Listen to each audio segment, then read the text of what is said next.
ಶಾರದಾ ಶಾರದಾಂ ಭೋಜವದನಾ ವದನಾಂಬುಜೆ ಸರ್ವದಾ ಸರ್ವದಾಸ್ಮಾಕಂ ಸನ್ನಿಧಿಂ ಸನ್ನಿಧಿಂ ಕ್ರಿಯಾತ್.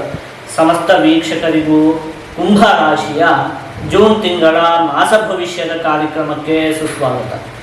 ನಾವು ಮೊದಲಿಗೆ ಈ ಮಾಸದಲ್ಲಿ ನಡೆಯುವಂತಹ ಗ್ರಹಗಳ ಬದಲಾವಣೆಗಳ ಬಗ್ಗೆ ತಿಳಿದುಕೊಳ್ಳೋಣ. ಈ ತಿಂಗಳ 2ನೇ ತಾರೀಕಿನಂದು ಗುರುಗ್ರಹ ಕಟಕ ರಾಶಿಗೆ, 8ನೇ ತಾರೀಕಿನಂದು ಶುಕ್ರಗ್ರಹ ಕಟಕ ರಾಶಿಗೆ, 15ನೇ ತಾರೀಕಿನಂದು ರವಿಗ್ರಹ ಮಿಥುನ ರಾಶಿಗೆ, 22ನೇ ತಾರೀಕಿನಂದು ಬುಧಗ್ರಹ ಕಟಕ ರಾಶಿಗೆ, 21ನೇ ತಾರೀಕಿನಂದು ಕುಜಗ್ರಹ ವೃಷಭ ರಾಶಿಗೆ ಪ್ರವೇಶವನ್ನು ಮಾಡ್ತಾ ಇರುವಂಥದ್ದು. ಇದಿಷ್ಟು ಕೂಡ ಈ ಮಾಸದಲ್ಲಿ ನಡೆಯುವಂತಹ ಪ್ರಮುಖವಾದ ಗ್ರಹಗಳ ಬದಲಾವಣೆ. ನಾವೀಗ ಇದನ್ನೆಲ್ಲ ಆಧರಿಸಿ ಕುಂಭರಾಶಿಯವರಿಗೆ ಈ ಜೂನ್ ತಿಂಗಳಲ್ಲಿ ಏನೇನು ಫಲಗಳು ಪ್ರಾಪ್ತಿಯಾಗುತ್ತೆ ಅಂಥೇಳಿ ನೋಡ್ತಾ ಹೋಗೋಣ. ಹೇಗೂ ಇದು ನಿಮಗೂ ಕೂಡ ತಿಳಿದಿರುವಂತಹ ವಿಷಯವೇ. ಈ ತಿಂಗಳಲ್ಲಿ ಗುರುಗ್ರಹ ಬದಲಾವಣೆಯನ್ನು ಹೊಂದುತ್ತಾ ಇದೆ. ಅದನ್ನು ಕೂಡ ನಾವು ನೋಡೋಣ.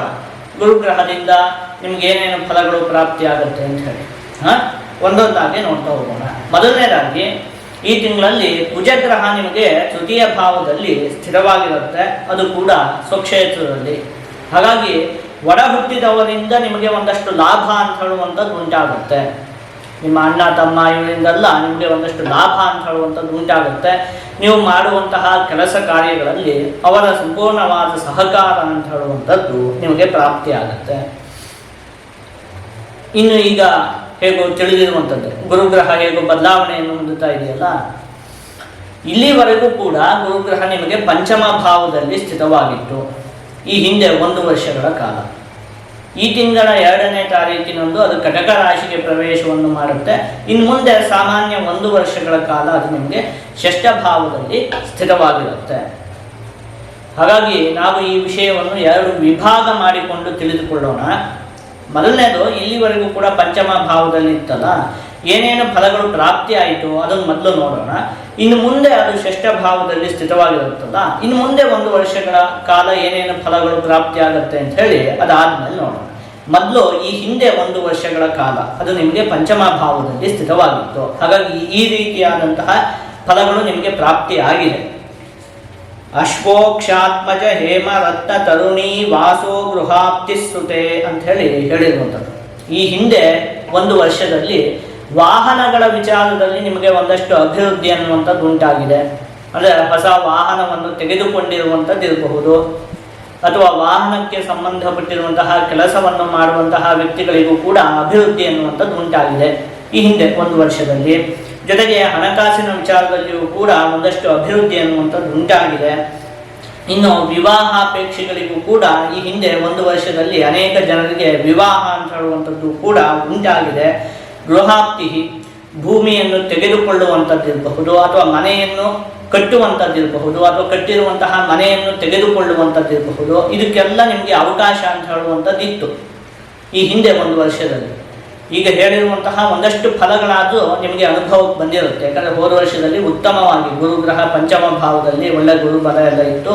ಹಾಗಾಗಿ ಒಂದಷ್ಟು ನಿಮ್ಮ ಜೀವನದಲ್ಲಿ ಅಭಿವೃದ್ಧಿ ಅನ್ನುವಂಥದ್ದು ಉಂಟಾಗಿದೆ, ಒಂದಷ್ಟು ಒಳ್ಳೆಯ ಫಲ ಅಂತ ಹೇಳುವಂಥದ್ದು ನಿಮಗೆ ಪ್ರಾಪ್ತಿಯಾಗಿದೆ ಇಲ್ಲಿಯವರೆಗೆ. ಅಂದರೆ ಗುರುಗ್ರಹ ಪಂಚಮ ಭಾವದಲ್ಲಿ ಸ್ಥಿತವಾಗಿತ್ತಲ್ಲ, ಹಾಗಾಗಿ ಈ ಹಿಂದೆ 1 ವರ್ಷದಲ್ಲಿ ನಿಮ್ಗೆ ಇಷ್ಟು ಒಳ್ಳೆಯ ಫಲ ಅಂತ ಹೇಳುವಂಥದ್ದು ಅದರಿಂದ ನಿಮಗೆ ಉಂಟಾಯಿತು.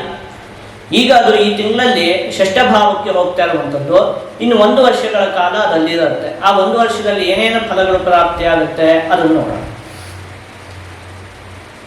ಜೀವೇ ತಸ್ಥುಷಿ ಷಷ್ಠಭೇ ನಹಿ ಸುಖಂ ತತ್ಸಾಧನೆ ಸತ್ಯಪಿ ಅಂತ ಹೇಳಿರುವಂಥದ್ದು. ನೋಡಿ, ಗುರುಗ್ರಹ ಷಷ್ಠ ಭಾವದಲ್ಲಿರುವಂಥದ್ದು ಉತ್ತಮ ಅಲ್ಲ.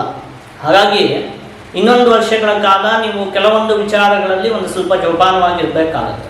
ಮುಖ್ಯವಾಗಿ ಏನಾಗತ್ತೆ ಅಂತ ಹೇಳಿ ಆದರೆ ನಹಿ ಸುಖಂ ತತ್ಸಾಧನೆ ಸತ್ಯಪಿ ಅಂತ ಹೇಳಿರುವಂಥದ್ದು. ಅಂದರೆ ಸುಖಕ್ಕೆ ಬೇಕಾಗಿರುವಂತಹ ಎಲ್ಲ ಸಾಧನಗಳು ಕೂಡ ಇರುತ್ತೆ. ಒಳ್ಳೆ ಮನೆ ಇರುತ್ತೆ, ದೊಡ್ಡ ದೊಡ್ಡ ಕಾರು, ಈ ಥರದ್ದೆಲ್ಲ ಏನೇನು ಸುಖಕ್ಕೆ ಬೇಕೋ ಲೌಕಿಕವಾದಂತಹ ಸುಖದ ಸಾಧನಗಳೆಲ್ಲ ಇರುತ್ತೆ.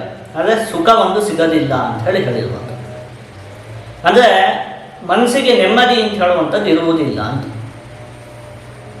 ಅದೊಂದು ವಿಚಾರ. ಮತ್ತೆ ಷಷ್ಠಭಾವದಲ್ಲಿ ಸ್ಥಿತವಾಗಿರೋದ್ರಿಂದಾಗಿ ಆರೋಗ್ಯಕ್ಕೆ ಸಂಬಂಧಪಟ್ಟಿರುವಂತಹ ವಿಚಾರಕ್ಕೆ ನೀವು ಒಂದು ಸ್ವಲ್ಪ ಜೋಪಾನವಾಗಿ ಇರಲೇಬೇಕಾಗತ್ತೆ. ನೋಡಿ, ಇನ್ನು 1 ವರ್ಷಗಳ ಕಾಲ ಆರೋಗ್ಯದ ಬಗ್ಗೆ ನೀವು ತುಂಬ ಕಾಳಜಿಯನ್ನು ವಹಿಸಬೇಕು. ಹಾಗಂತ ಹೇಳಿ ನೀವೇನು ಹೆದರಿಕೊಳ್ಳುವಂತಹ ಅವಶ್ಯಕತೆ ಕೂಡ ಇಲ್ಲ. ಯಾಕೆಂದ್ರೆ ಅದು ಷಷ್ಠಭಾವದ ಸ್ಥಿತಿ ಒಳ್ಳೆಯದಲ್ಲ, ಆದರೆ ಅದರಲ್ಲಿ ಉಚ್ಚವಾಗಿ ಸ್ಥಿತವಾಗಿರೋದ್ರಿಂದಾಗಿ ದೊಡ್ಡ ಮಟ್ಟಿನ ಸಮಸ್ಯೆ ಅಂತ ಹೇಳುವಂಥದ್ದು ನಿಮಗೆ ಉಂಟಾಗುವುದಿಲ್ಲ. ಅದು ಕೂಡ ಹೇಳ್ತಿರುವಂತಹ ವಿಚಾರಗಳಲ್ಲಿ ಜೋಪಾನವಾಗಿ ಇರಲೇಬೇಕಾಗುತ್ತೆ. ಮುಖ್ಯವಾಗಿ ಆರೋಗ್ಯಕ್ಕೆ ಸಂಬಂಧಪಟ್ಟಿರುವಂತಹ ವಿಚಾರದಲ್ಲಿಯೂ ಕೂಡ ಇನ್ನೊಂದು ವರ್ಷ ಸ್ವಲ್ಪ ಜೋಪಾನವಾಗಿ ಇರಬೇಕಾಗುತ್ತೆ. ಯಾರ ಜೊತೆಗೂ ಕೂಡ ಗಲಾಟೆಯನ್ನು ಮಾಡಿಕೊಳ್ಳುವುದಕ್ಕೆ ಹೋಗಬಾರ್ದು. ಯಾರೋ ದೊಡ್ಡವರು, ಗುರು ಹಿರಿಯರು ಏನೋ ಒಂದು ಮಾತನ್ನು ಹೇಳಿದ್ರೆ ನಿಮ್ಗೆ ಒಳ್ಳೇದಕ್ಕೆ ಹೇಳಿರ್ತಾರೆ, ಅದನ್ನು ನೀವು ಕೇಳಬೇಕು. ಯಾಕಂದರೆ ಅವ್ರ ಜೊತೆ ಎಲ್ಲ ಒಂದು ಸ್ವಲ್ಪ ಮನಸ್ತಾಪಗಳು ಉಂಟಾಗುವುದಕ್ಕೆ ಅವಕಾಶ ಇರುತ್ತೆ. ಹಾಗಾಗಿ ಸ್ವಲ್ಪ ತಾಳ್ಮೆಯಿಂದ ನೀವು ನಡೆದುಕೊಳ್ಬೇಕಾಗುತ್ತೆ ಇನ್ನೊಂದು ವರ್ಷಗಳ ಕಾಲ. ಇದಿಷ್ಟು ವಿಚಾರದಲ್ಲಿ ನೀವು ಒಂದು ಸ್ವಲ್ಪ ಜೋಪಾನವಾಗಿ ಇರಬೇಕು. ಅದಾಯ್ತಾ? ಇನ್ನು ಸೂರ್ಯಗ್ರಹ ನಿಮಗೆ ಪಂಚಮ ಭಾವದಲ್ಲಿ ಸ್ಥಿರವಾಗಿರುವಂಥದ್ದು ಈ ಮಾಸದಲ್ಲಿ. ಆ ಸಂದರ್ಭದಲ್ಲಿ ಸೂರ್ಯೇ ಪಂಚಮಗೆ ನೃಣಾಂ ಅರಿಗಣೈ ರೋಗೈಶ್ಚ ಪೀಡಾ ಭವೇತ್ ಅಂತ ಹೇಳಿರುವಂಥದ್ದು. ಸ್ವಲ್ಪ ಆರೋಗ್ಯದ ವಿಚಾರದಲ್ಲಿ ಈ ಒಂದು ತಿಂಗಳಲ್ಲೂ ಕೂಡ ಸಮಸ್ಯೆಗಳು ಉಂಟಾಗುವುದಕ್ಕೆ ಅವಕಾಶ ಇದೆ. ಸ್ವಲ್ಪ ತಲೆಗೆ ಸಂಬಂಧಪಟ್ಟಿರುವಂತಹ ಆರೋಗ್ಯದ ವಿಚಾರದಲ್ಲಿ ಒಂದು ಸ್ವಲ್ಪ ಸಮಸ್ಯೆಗಳು ಉಂಟಾಗುವುದಕ್ಕೆ ಅವಕಾಶ ಅಂತ ಹೇಳುವಂಥದ್ದು ಇದೆ ಈ ಒಂದು ತಿಂಗಳಲ್ಲೂ ಕೂಡ. ಆ ವಿಚಾರದಲ್ಲಿ ನೀವು ಒಂದು ಸ್ವಲ್ಪ ಜೋಪಾನವಾಗಿ ಇರಬೇಕಾಗತ್ತೆ.